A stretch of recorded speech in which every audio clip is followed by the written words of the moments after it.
So in this part two of my postmortem associated with the project submitted for the game art methods course at SCAD, wanted to focus a little bit more on the individual tools that I used within the production pipeline and some of the challenges, tips, and things that I kind of found and experienced throughout the way. So first and foremost, my original concept was quite general at the beginning of the course. Went through a few different iterations, and in developing the mood board, this is it here that was submitted, and a lot of it was really just trying to come up with a concept that was I felt was different. Hadn't hadn't really seen many environments like this in a game environment, so I wanted to try it out. I'm a really I've always really been interested in ancient architecture and history, and so I wanted to kind of see if I could push the limits of what I could do as far as modeling and materials and create a unique environment. Um, I found Pinterest to be a really good way of keeping track of a lot of reference images and then kind of filtering them down to something like this as part of a mood board. So Pinterest found was again really great tool for quick documentation of reference images and then sorting them out in this way. But as I was going through it, one thing that I looking back at this original part was that I didn't document the blocking out of the scene as well as I should have. Um, Even though I had a clear idea of what I wanted to integrate as far as the theme, the kind of assets, the structural elements, the color, and so forth, even the lighting and the foliage. The one thing that I didn't really do was try to come up with that's the scene itself and blocking out, okay, what individual pieces, where would they be situated, and that really unfortunately didn't happen until later, closer to the end of the semester when I was actually creating the scene. So in looking back, I definitely should have started some of that much sooner, so that way, at the end of the closer to that scene development portion, I'm not struggling to figure out, okay, what additional pieces do I need, and so forth. So that was definitely a part of the learning process, and just developing a clear vision of what I needed for development, so that I wouldn't struggle as much in the later parts. Uh, the in the scene in Unreal, what ended up emerging was pretty much this right here, and the landscape. I'm going to start out with the landscape because Unreal's landscape tool is really great. I think it has a lot of potential and a lot of strengths. Uh, in exploring this production pipeline, I made an attempt to utilize World Creator, and in using that, I did find a few things that could be pros and cons of the whole production pipeline. But I wanted to highlight them simply because they were portions of the project that I experienced and really wanted to identify for future instances. So World Creator can be redefined in different ways as far as the size of the landscape. What I found is that it's really great for very, very large scenes, and for that uh, kind of parametric control of the environment, and then generating height maps, splat maps that would easily translate into Unreal Engine's landscape tool. So this was kind of one of the earlier attempts, very large landscape. What I found is that even though there was a lot of value in this, in translating the height map as a single entity for this large landscape into my scene, um, turned out to be overwhelming, meaning that this was way too large for the small hero area that I had created. So, it kind of in comparison, let's say that this was pretty much the entire landscape that I made as an initial pass, but the hero area was basically, maybe the size of this little plateau here. So, depending on what the aim was, um, there's got to be a balance, and I think that's where I made several iterations. The height map as a whole was being exported from World Creator along with the splat maps into Unreal. However, what emerged was that this landscape didn't really need to be as large as it needed as I was creating it in uh, uh, World Creator.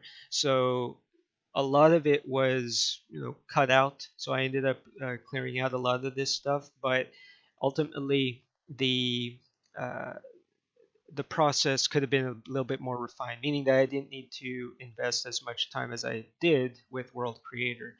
Or maybe, I guess, a better approach would have been to uh, create smaller pieces. So exporting a portion of World Creator dedicated for the hero area, and then the larger area at a lower resolution for lower resolution tileable materials. And I think that's basically the way I see future workflows for integrating World Creator is either exporting the height maps in pieces. There's an option where you can export, let's say, 4 different pieces for this entire environment, or even other subdivisions, but then dedicating a higher resolution development of the hero area within Unreal. And that's basically what ended up happening here. So while the majority of the environment was created in World Creator and then brought into Unreal, I ended up using Unreal's landscape tool to sculpt the areas here up close. And let's see if I can get a little bit closer here to some of these. So as I was modeling some of these areas here, sculpting these areas with the landscape, this was all done within Unreal's landscape tool, and may not have been as easily approachable having been done through World Creator. However, the area, the portion of the landscape further out, I think I gained a lot of value by developing that in World Creator. But I think ultimately it really came down to a balance. The other challenge that I did find with Unreal and its landscape tool is the limitation of materials that can be applied to a single landscape element. So let's see here. If I select the landscape tool here, my initial attempt was to integrate, I believe I had well over 8, 9 different materials for the landscape tool, and it really was challenging to paint the materials on the landscape. And I discovered that there's some limitation to the number of materials that can be applied to landscape within Unreal. So I had to whittle it down a little bit. Not sure how many of these are still. It looks like they're all still connected. So that was another thing too. Is that if that landscape is brought into Unreal, the environment in pieces, you can apply certain materials to certain areas, maybe more higher resolution images to the hero area, whereas those areas further away would be a different landscape element that could have different resolution materials and maybe a different configuration of materials. So ultimately, your entire scene could have 30, 40 different materials applied to several areas, but each particular landscape element would only have 5 or 6 based on the limitation of the landscape tool. The another thing that emerged and it's still a bit evident with some of the landscape materials further away, is the tiling, and it was really tough to address up close because there's so much detail, especially when you're going through the scene and developing video and visualizations up close, trying to find ways to hide that tiling. Some of it was done through the tiling material. I found that substance B2M was a really good way of kind of I know this is a substance B2M, but even though this isn't a tileable material, there is a really great option here, make it tile. So there's an option here where you can redefine that, and it helps with tiling. So I found that to be a suitable solution. Although I don't believe I attempted that with the final iterations of the materials I selected. But one thing that I did find was blending materials to be a really great way of hiding that tiling. So if we go to the, let's see here, master material, I have materials here set up, but then let's see, the base color texture, I have it blended with this kind of overall landscape material here. So this was a kind of a material a texture that I used for all of them, and I blended each and every single one through that. And there could be different ways. This was kind of just a quick way of having a consistent base material, but then blending it with individual types. So, for example, sand dune, sand grass, and so forth.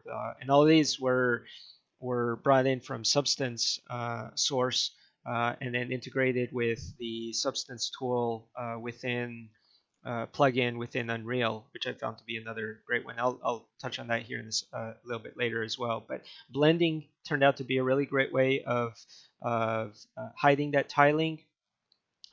And it also transitioned well between materials. So like let's see if I can zoom in here. So here's one material closer to the water, but then as it transitions to a more of a sandy material, you don't see this rough, harsh transition, because that underlying blended material is helping to smooth that transition. So I found that to be a really great way. The other thing too, for the area further away, I was testing out some of these. Okay, how can I apply an effect of dust, moving over the landscape? And I found that the landscape tool can be applied with a material that has a moving cloud, basically. And so if I can, let me see if I can get a little bit closer to this area that I think showcases that a little bit better. So in the distance here, we can see that dust, that cloud move over the landscape, and then even appear in the up close, you can kind of see it as well. And basically what I did for that was I copied the landscape and then just applied a different material. So this is the landscape. I just called it landscape dust. And if I go to the material here, this is the material that I applied for the landscape dust.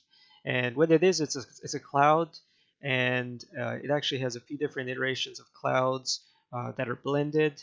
But then also I included this panner node, which basically moves those clouds based on the landscape coordinates. So by having that moving, I was able to apply kind of an effect of dust moving over the landscape, but it also hides the tiling. So if I were to turn this off, let's see here, we also have the atmospheric fog, exponential fog. Yeah, so without any of the fog, the tiling was very evident. And so I wanted to hide that, but then also enhance that with, the fog by itself helps a lot. But I think having that dust move over it kind of enhances it a little bit further. And I'm sure there's a few different ways to accomplish that dust effect, but that was in my trials, that was a really quick way that I encountered to help with that.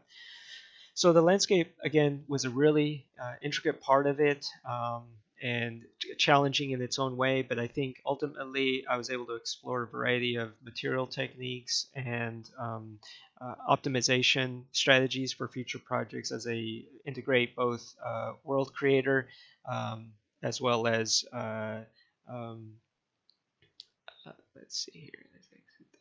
as well as the landscape tool within UE4. The Let's see here. Let's close. Go ahead, close that.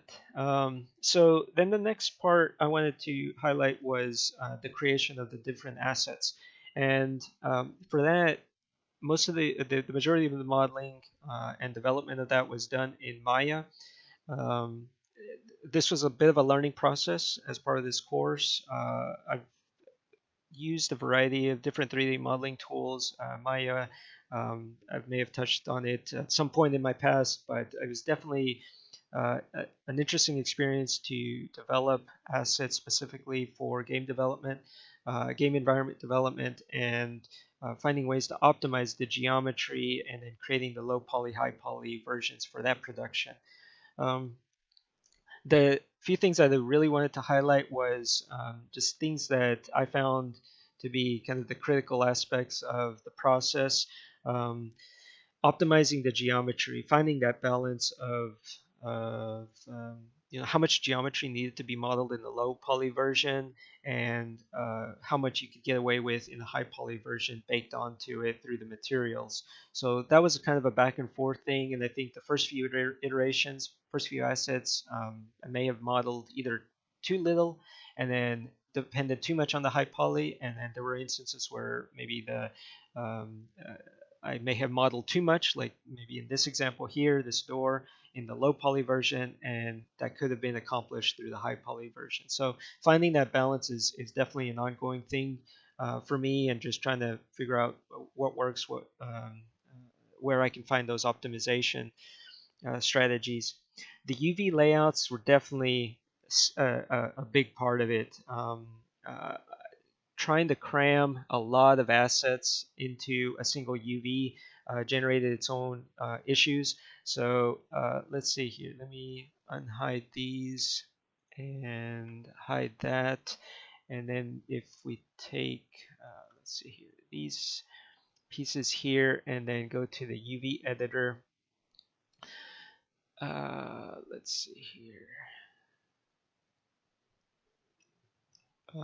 So if we take that off, so all of these are very large structures, and I basically crammed them into this UV layout here. And so to get that high resolution, once I applied the materials, meant that this image, this texture here would have to be fairly large. And that's inevitably what happened, is that I had to start exploring 2K, and even 4K textures simply to get the resolution that I needed when I was up close to that structure. So if we go back to UE4, you can see the level of detail, and to accomplish that required these textures to be high resolution. So that was definitely something I need to refine, is finding that balance of level of detail, and then coordinating bitmaps and LOD generation for the models and the materials. The process of creating the assets themselves um, had its own workflow. Just wanted to highlight some of those as well. Let me hide some of these pieces here. And the one thing that throughout the process that I encountered to be a really important part of the process is maintaining the cleanliness of the model. So the mesh cleanup tool turned out to be a really important part. Let's see here, mesh cleanup. This part here. So periodically, the first few instances, the first few assets that I created didn't really do this process until the very end, and that turned out to be, I found to be a mistake, because by then I had gotten so into the modeling that there were quite a few issues all around, whether it was n-gons or normals in the wrong direction, or overlapping faces, things like that. So what I ended up doing is, over the course of future assets, is as I was modeling them periodically, let's say I got the generic shape, I would go through the cleanup process and run through that, basically go through each one. And I wouldn't actually use the cleanup tool here. I would just select the matching polygons and then kind of isolate, test out, okay, where are my four-sided faces, and then do another test with faces with more than four sides, and then and so forth. So this way I could kind of isolate them as I went through the process. And then by the time I completed the low poly version, and I ran the test, it may have been only one or maybe even zero issues. So I found that to be a part of the balance of, okay, periodically using the cleanup options to test and to evaluate the cleanliness of the model, rather than waiting till the last minute of the production and then having a lot of issues, which could have um, uh, created a chain effect of other issues. So that was an important part of the modeling process. This process also helped me to model better. So it helped me to anticipate certain things. So as I was modeling, I would be on the lookout for either n-gons or concave faces and things like that, so that I could anticipate not having to deal with them through this cleanup option. The high poly modeling got really intense, simply because the um, the subdivisions can get overwhelming. So what I ended up doing was I would take, let's say for example, this one here. Um, the faces are various shapes. The subdivisions are going to come out really odd because the subdivisions might come out fine in these smaller faces, but then these larger faces are not going to come out even.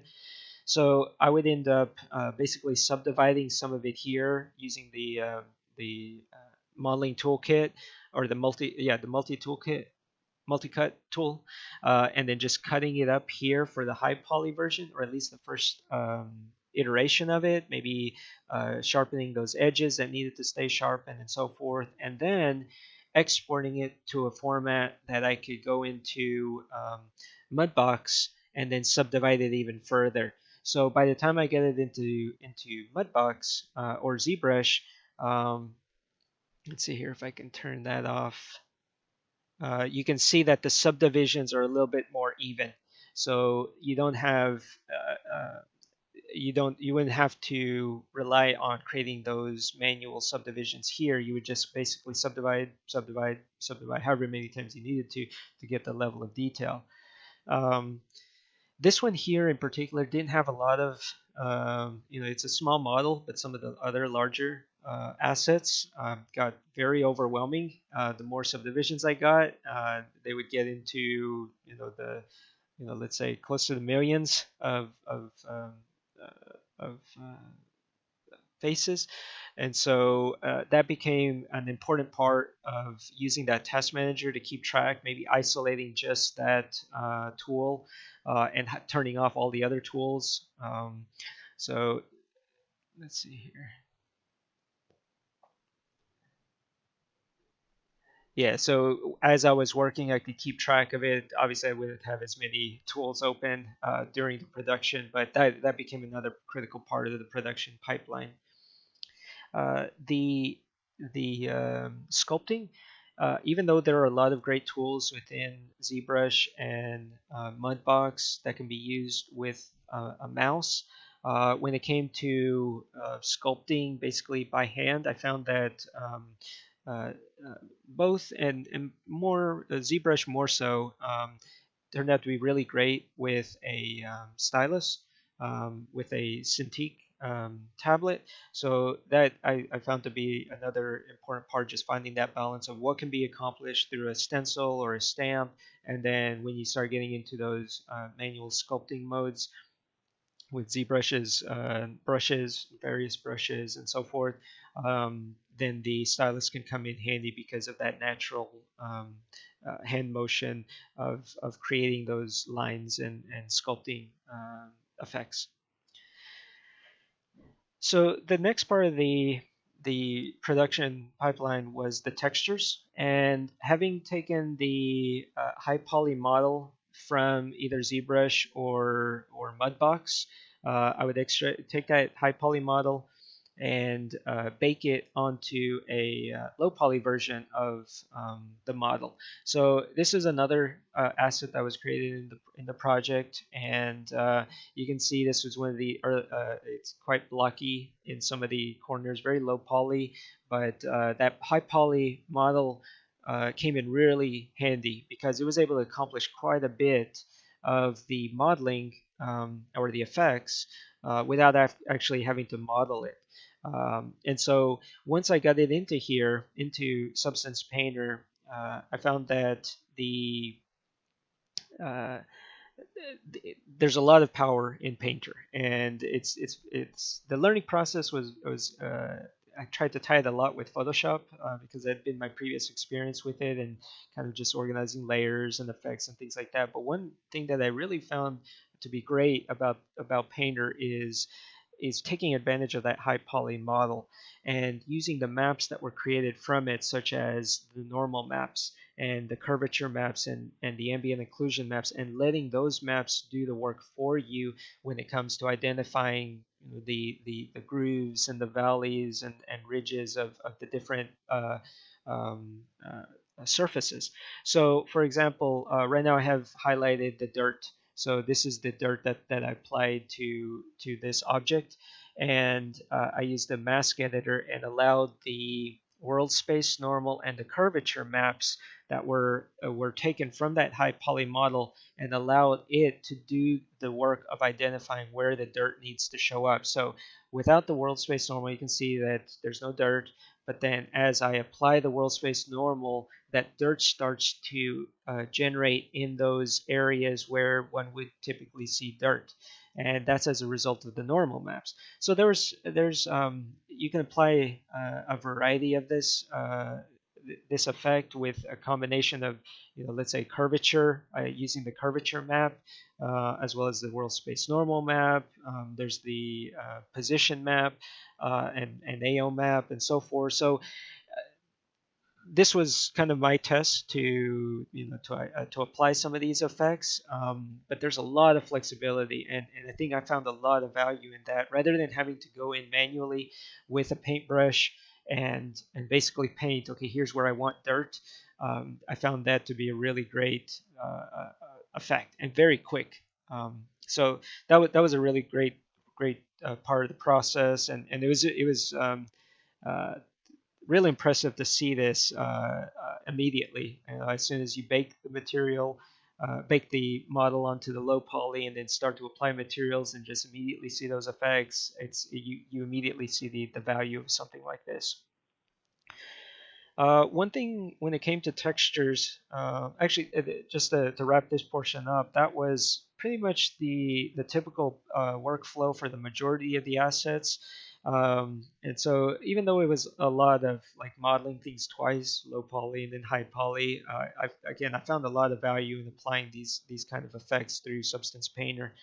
The one challenge that I did find was with the foliage, and simply because I was using images for that. And so in this example here, I took an image, went through, I used Affinity Photo in lieu of Photoshop, but basically the same process as when we go through Photoshop, trying to clean up that alpha channel so that you can clean up the edges. And depending on the resolution of that image, I think that's where it became a little bit challenging. So from a distance, this particular image of the tumbleweed turned out okay. I mean, you don't see too much of that detail, but some of the other ones, I think as you get up close in the Unreal environment, you see them, they become a little bit more evident, and I'll show that here in a second. But yeah, you can see the kind of the pixelation of that low resolution image, and it just, it wasn't cleaned up as well as it should have been. So that's something that I'm going to keep refining and figuring out, what's a good workflow for foliage.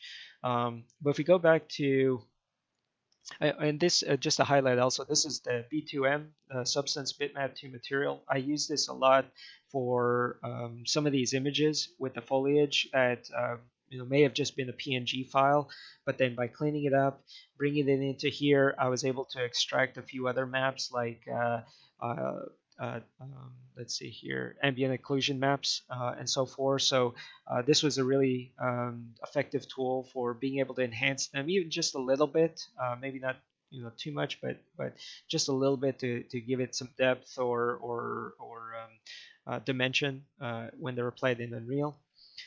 So if we go back to the Unreal environment, you can see some of the material, the foliage, show up okay, but then as you get up close, you can start to see the pixelation in some of those areas. I think this one might show it a little bit better here. So you can start to see some of the white that didn't get deleted. And so these were using PNG files where the alpha channel is kind of embedded, and the material for that basically just use that channel, alpha channel.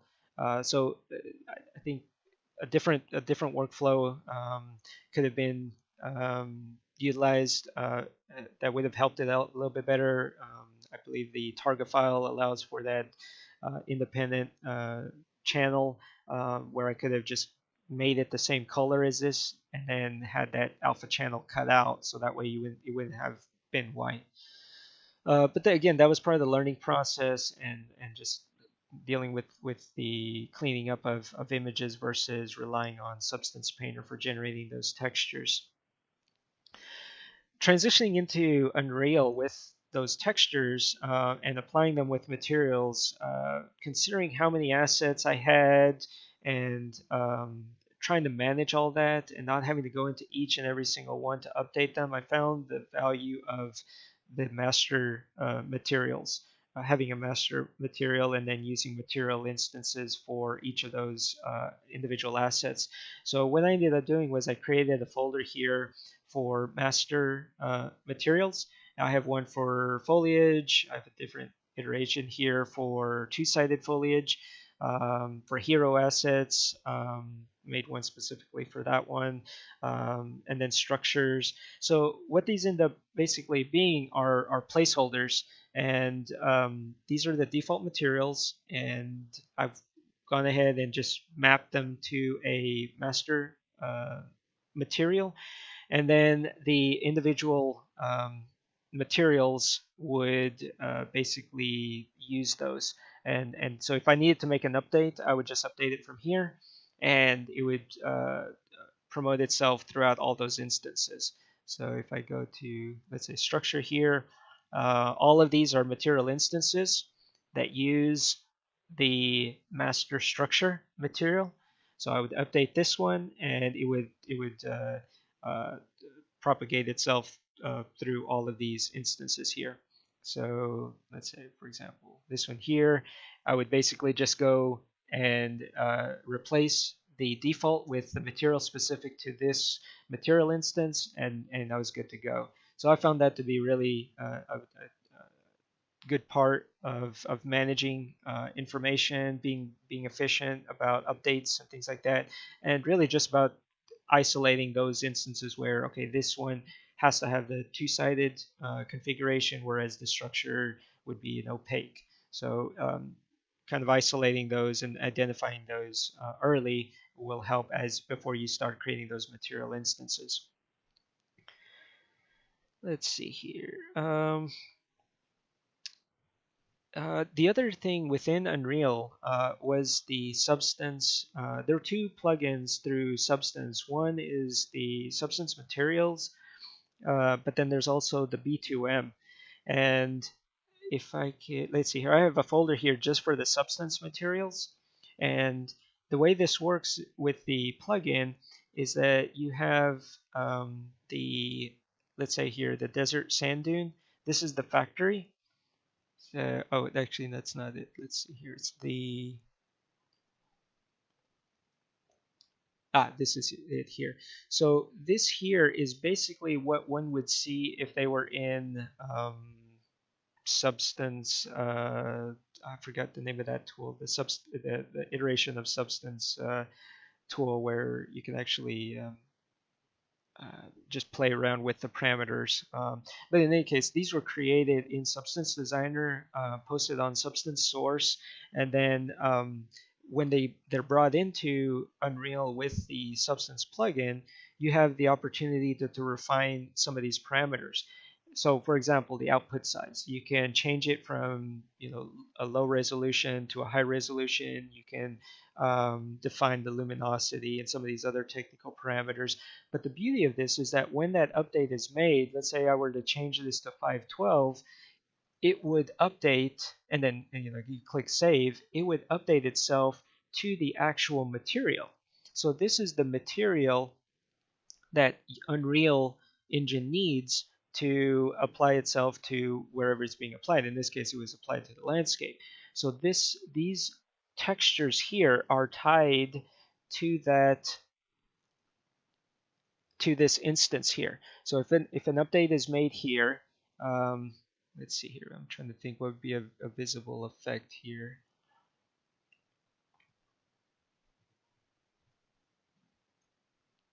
So if I update that, that made it very evident. Yeah, so it immediately made that update here. So I wouldn't have to go into each one and make the updates necessary to make that change. I could go to the instance, can revert this back to, I believe it was at 0.5, or let's see, here was it 0.5? Yeah, it was at 0.5. Click save, go back to the material, and it's updated. So the beauty of that is that you have this one instance that allows you to make the update, and it will update all of the textures that are being used in that material. And this was used, as you can see, I used quite a few substance materials from Substance Source, and then just update those instances, graph instances, and they would propagate themselves to each of those textures. So this was a really helpful part of that process. It would saves the trouble of having to go into each one, make the updates wherever it's being generated from, Photoshop or some other imaging tool. But having all that control within Unreal was a time saver. B2M also had its own. Let's see here. I believe.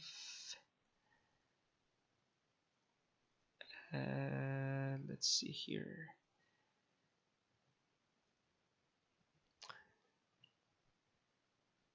I'm not seeing it right now. I may have removed that one, or actually,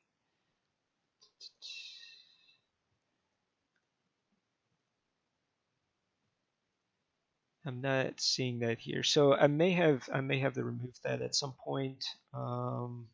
Just do a little quick check.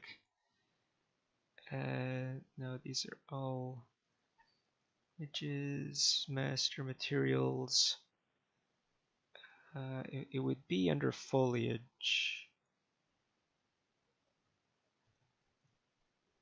Yeah, I believe I removed it. But in the same way that you have this control here for substance materials, the B2M also has a similar instance, similar tool like that, where you can control it from within Unreal.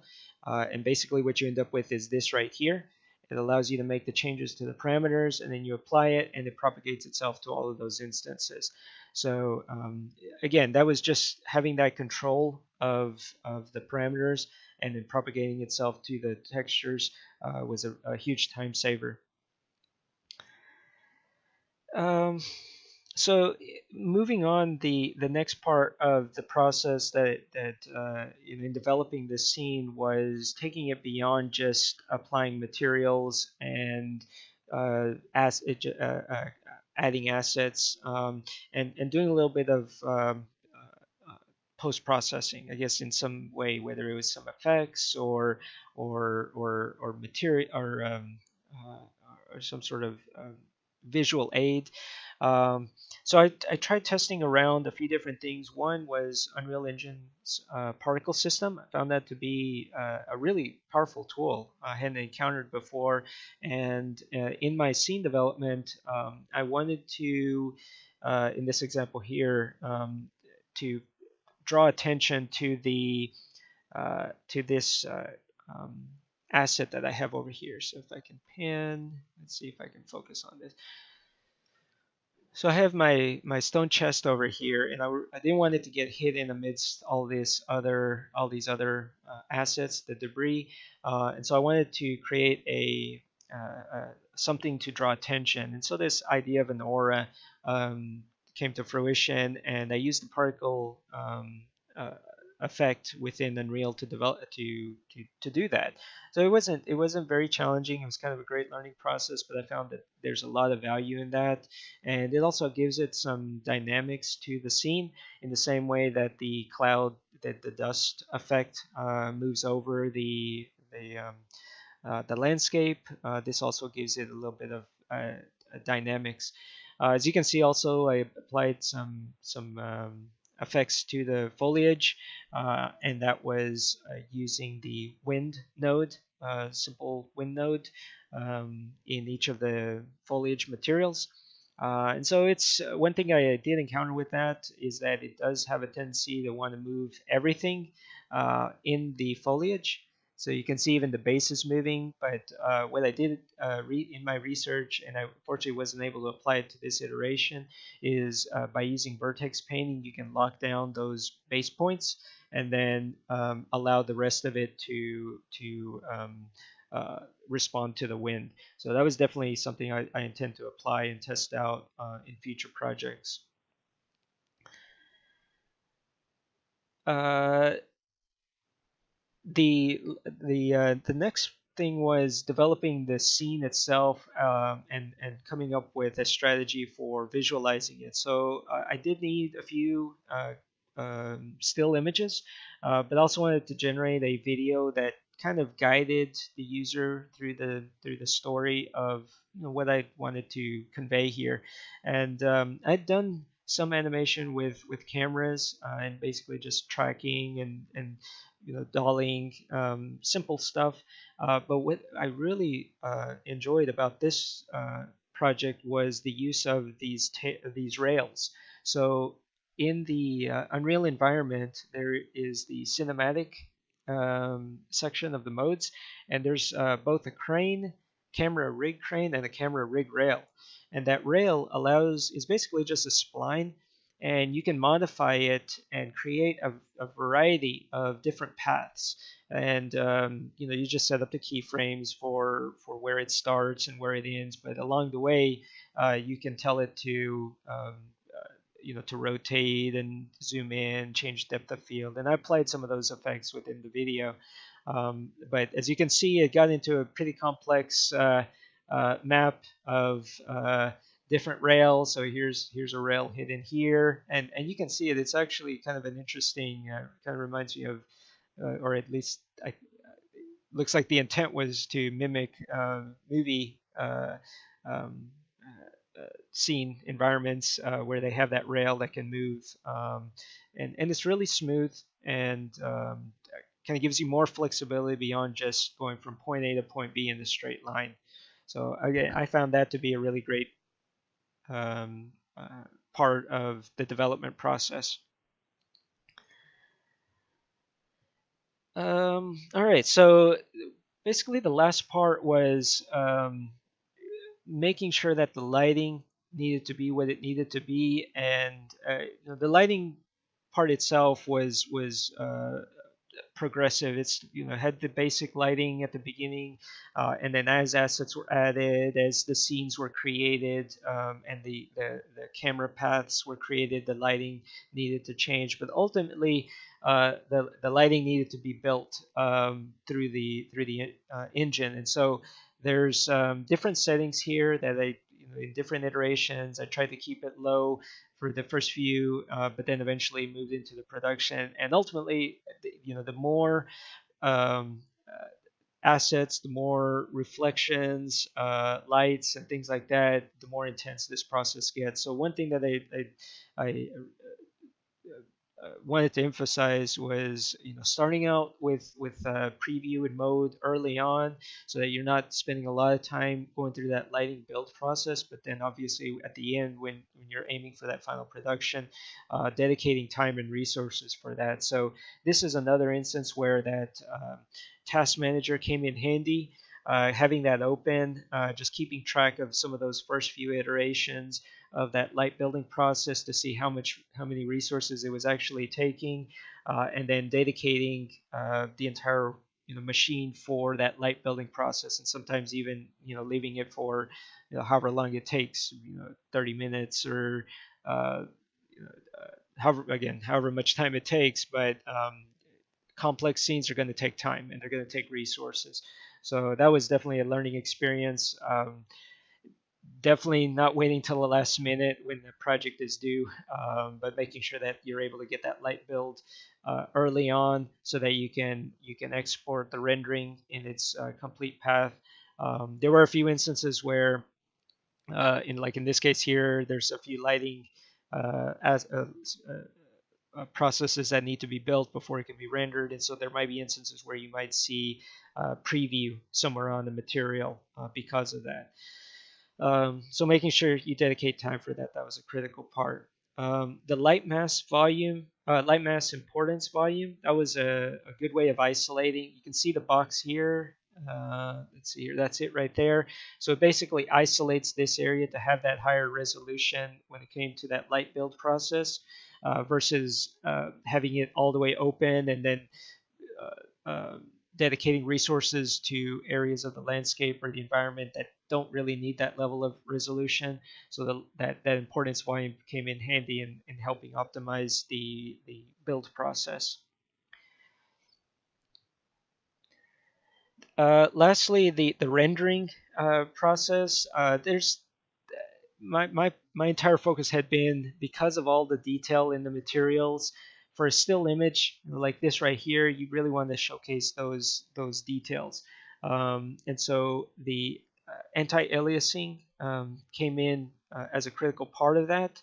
However, when it came to the video, that's where, in a few trial and error type processes, I discovered that having those crisp edges isn't as valuable in a video setting. So I did see them. There are some settings where you can. Let's see if I can locate it again. Project settings, and then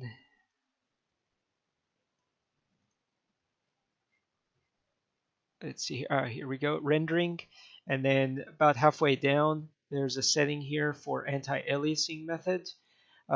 So my initial test used either none or some of these other ones, FXAA or MSAA, because my goal was to maintain those kind of edges.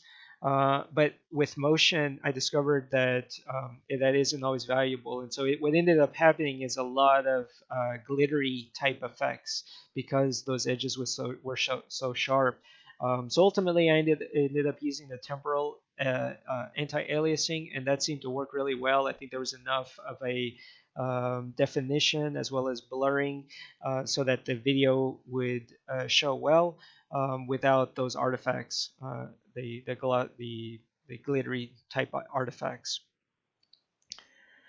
So ultimately, those were kind of just some of the highlights of the process that I used. Again, without a doubt, there's going to be a lot of revisions to the way the organization is set up, the balance of tools that are being used for asset generation, material development, and then maintaining that organized production pipeline. Even within Unreal, I believe with what I was able to accomplish here, it was just probably a lot of basics for what Unreal can actually do. And so as I move forward, I definitely aim to refine my familiarity with all these tools in some form or fashion, and even more so with Unreal, to see how more elaborate scenes I can generate with greater interactivity and with more optimized workflow.